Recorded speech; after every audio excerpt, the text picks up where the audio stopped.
time for TT Girls Drama Talk. So, thanks to your love and support, we have prepared a special episode today. I'm going to tell you guys all the secrets I know about the drama. Are you guys excited? Me too! So why don't we go ahead and get started? Wait, how can you leave us out on secrets? Exactly.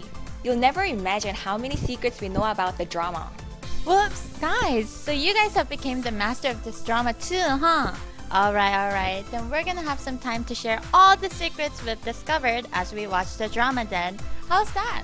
Are you guys ready? Okie dokie!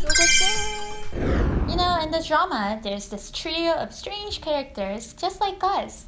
They're the imaginative creatures of Korean legend, the Goblin, the Grim Reaper, and Samshin Grandmother. The most important one is the Goblin, of course. I'm not saying it just because Gong Yoo plays it though, I swear. Ooh, you seem to know a lot about Gong Yoo. I know, right? Tell us about him. I mean, Gong Yoo does not belong to you, Joy. Yes, please. First of all, when I watched the drama, the dokkaebi was very different to the dokkaebi I knew. This is what the dokkaebi of my imaginations looked like. Isn't it so cutely cute? It looks nothing like the scary Western goblin. Korean goblins pretend to be humans, but records about their appearance vary since they're imaginary. But the most common representative dokkaebi has a huge hairy body, wears hanbok, and carries around a wooden bat, just like Gong Yoo carries around his sword in the drama. So, does a dokkaebi appear whenever, wherever? Nope. A dokkaebi originates from a soul that indwells old shoes, broken plates, or even broomsticks.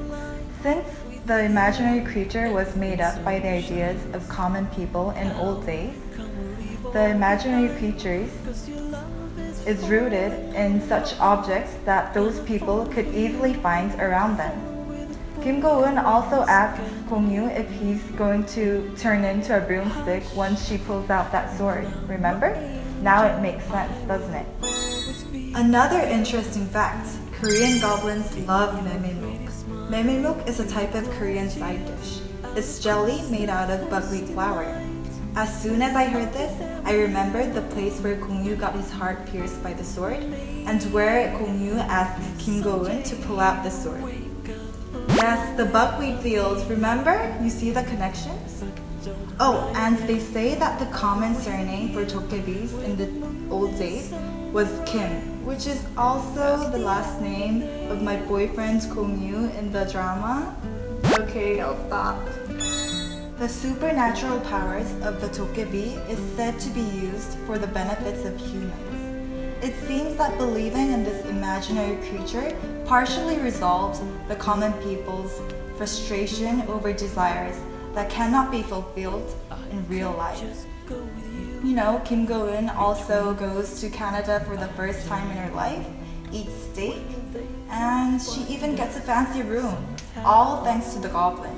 Wait, then why do a lot of Korean people perceive this cute being as a scary monster? That's because of the Japanese oni. This is what a Japanese oni looks like. Isn't it so scary with that horn on its head? Oni is the Japanese goblin. Unlike the friendly dokkaebi, onis live in caves and mountains, and they punish dead souls. When Korea was Japan's colony, the picture of oni was used in Korean school textbooks. These were passed down through generations, that even to this date, a lot of Korean people think of the image of oni when they hear dokkaebi. In reality, dokkaebi is an amiable character that likes humans.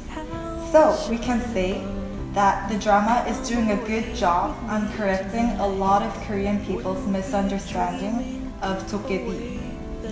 And the writer, I must say, is super smartly smart. Ooh, I never knew that Goblin is that type of a character. Me too. I guess now we'll remember the lovely part of the goblin because of Gong Yoo. Huh? But hey, you know the same thing applies to the Reaper too? I mean, if you really look into him, he's not the scary god of death that we all think about. In his work field, he's more like a hardworking homie, like a high-ranking public official. I mean, in the scene where he tries to take Kim Go-eun's life away, he says, I'm just doing my own work, why bother, right? So just like what he said, he's just a sincere guy who has strong responsibility, but often gets mistreated because of how he looks. Poor Reaper. Ta-da! Look! This is how the Korean version of the Reaper looks like. His face as pale as a white sheet of a paper, with dark lips, sharp eyes, and of course his black coat and a black hat. This indeed makes him look like a scary god of death and dark shadow, right?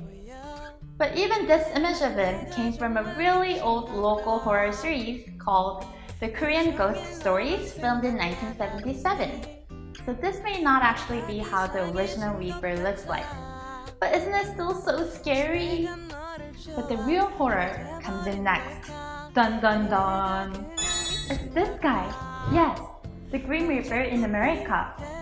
He's the collector of souls, but the ominous one who always carries around the hook as his basic equipment. A guy with a skull face covered in a robe that's actually bigger than his size, and also raised a flock of crows and rats as his pets. He's known for taking away the souls by cutting the last ties that connects the body and the soul together with his hook. Gives me goosebumps. Unlike the Lee Dong-wook's character in the drama, who guides the life of deceased ones to their afterlife, the American Reaper is known to collect the souls of people even when they're alive, so he's known to be more extreme and violent. I mean, compared to this guy, the Korean Reaper is like a gentleman, right? Because in Korea, there's this myth coming from the past that if the Reaper calls your name 3 times, then you helplessly have to die and follow the Reaper to wherever he takes you.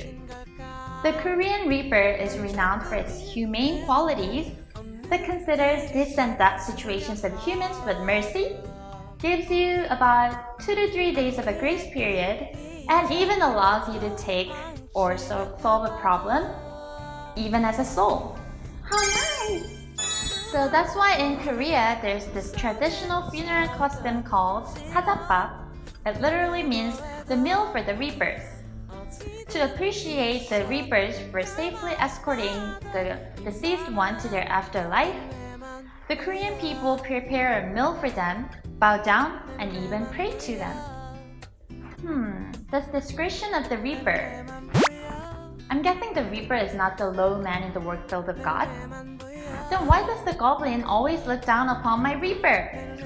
That little cutie pie with a magic bat.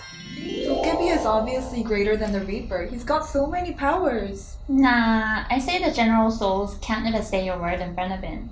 I mean, the charisma coming out from his black coat and black hat, not even comparable with the goblin's bat. I bet Reaper is in a higher rank.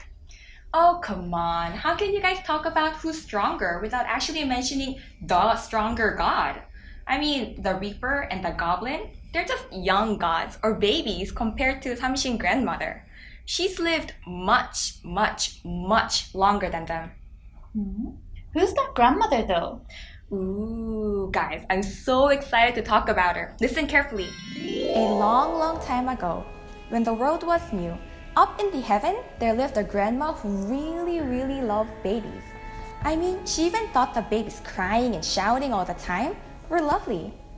I don't see how that's possible, but that's how the tale goes. Well, that impressed the Supreme Being, who gave her the important role of bringing the babies to their parents. So that's how every baby found his or her parents.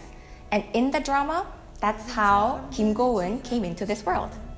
Remember that tattoo-like mark on Kim Go-eun's neck? There's a secret behind that too. Be ready to be surprised. Well, when the baby doesn't want to come out of the mother's womb, the grandma slaps the baby's butt saying, "Go and greet your parents."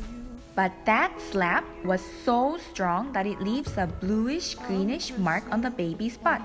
And that's called the Mongolian spot. Isn't it interesting?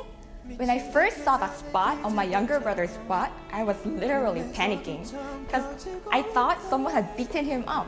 But as it turned out, it was the grandma's masterpiece.